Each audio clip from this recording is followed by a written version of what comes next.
Contemporaneous magazine articles, charges of an October surprise, were discounted. According to Mr. Sick, quote, after listening to the evidence, one of the former hostages I spoke with said simply, I don't want to believe it.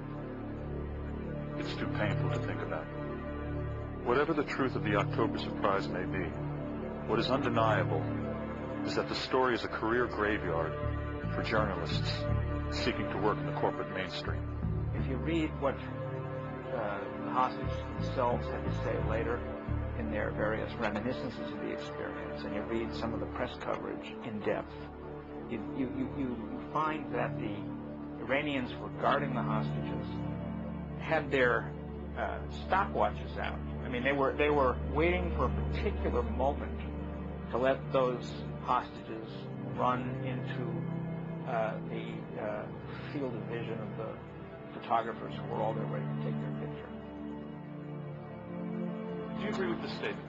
Whatever is regularly broadcast is the definition of what is news. Or do you have another definition?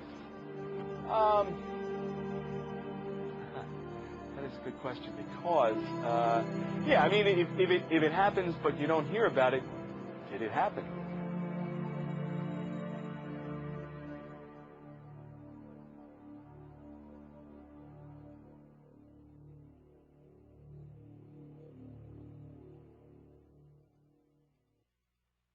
But by and large, on the right at least, media and concern about media is at the top of the list.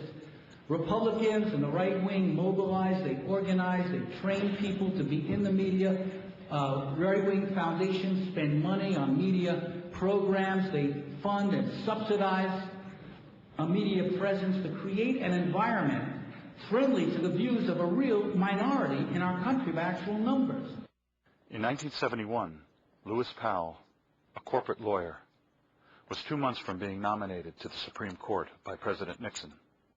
He wrote a memorandum expressing his concerns about how consumer activists and progressives were infecting the general population with an anti-corporate bias. This treatise circulated among a number of wealthy industrialists. One of them was Joseph Coors, who in 1972 provided initial financing of $250,000 for the Heritage Foundation. So began the neoconservative movement to influence the media. What we've seen since the mid-1970s is that all the great conservative foundations devoted almost all their money to ideological warfare. So much of journalism depends on who the source of the story is. And so you've seen the creation of these foundations or institutes in Washington, like the American Enterprise Institute, the Heritage Foundation, the Cato Institute, that basically are extraordinarily well-funded groups. Reclusive billionaire Richard Mellon Scaife funds many of the right-wing think tanks.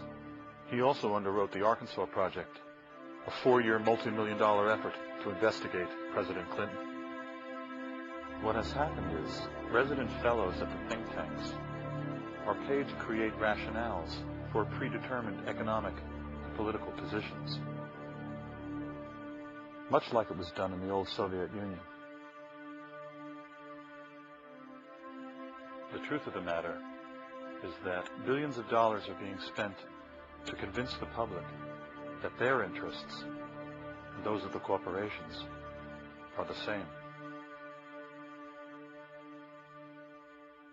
The first few times they employ one of these right-wing experts, they'll be called from the conservative American Enterprise Institute or from the conservative Cato Institute. But over time, they just drop that. And pretty soon it's just from the Cato Institute. And pretty soon it's just analysts.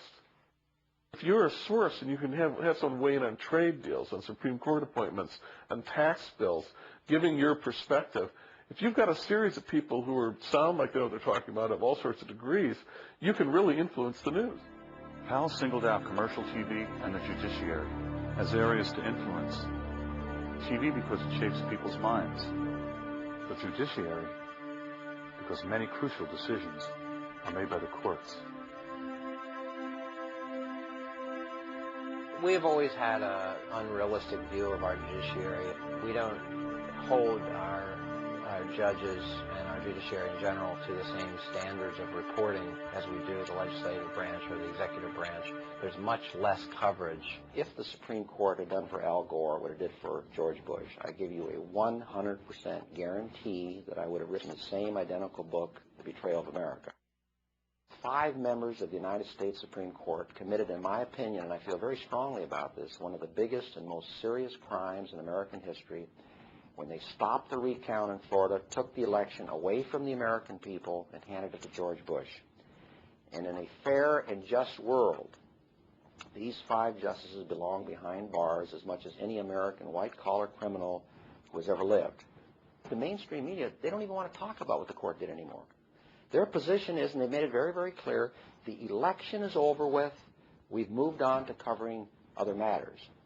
Now, mind you, and this is not to defend President Clinton, but this is the same group, the mainstream media, who pursued Clinton not just day after day, not just week after week, not just month after month, but year after year.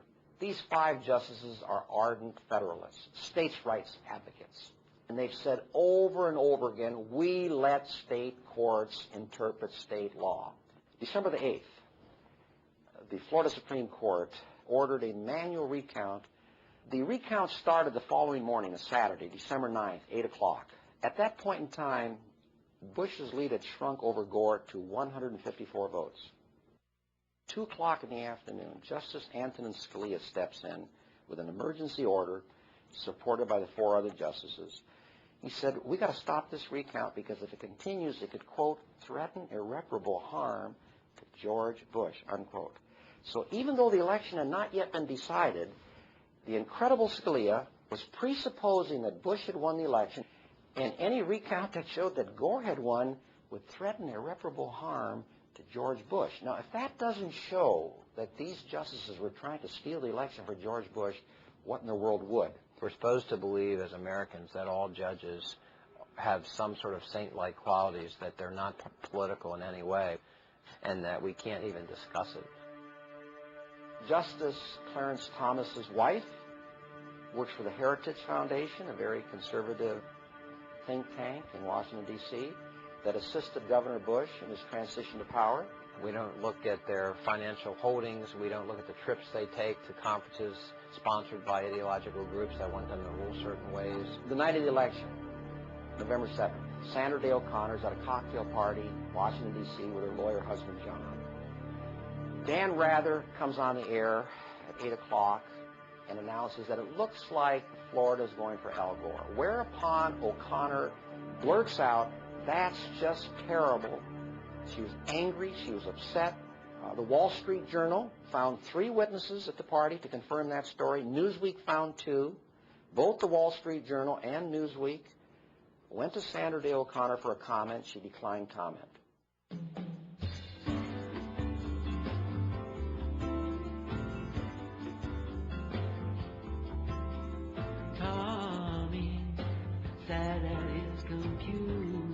Eugene Scalia is widely considered to be one of the most qualified lawyers ever nominated to the post.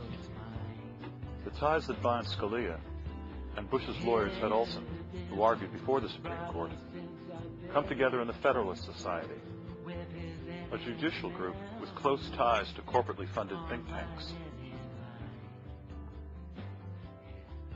Society members like Judge Santel in turn reject media regulation. Conservative judges have ruled that constraining the reach of media corporations violates their free speech rights.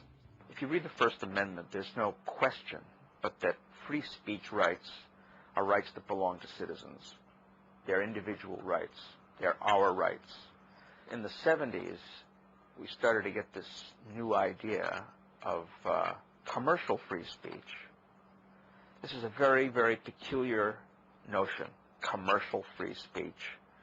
Because what it does is it casts corporations, corporate entities as persons, which they're not. I mean, they're not people. You can't find their graves anywhere, unfortunately. The First Amendment has been warped so that we understand it now as a way to essentially allow people who own media license to do whatever they want to do with the media that they own, with the property that they buy. The First Amendment becomes a barrier to understanding our responsibilities in a democracy.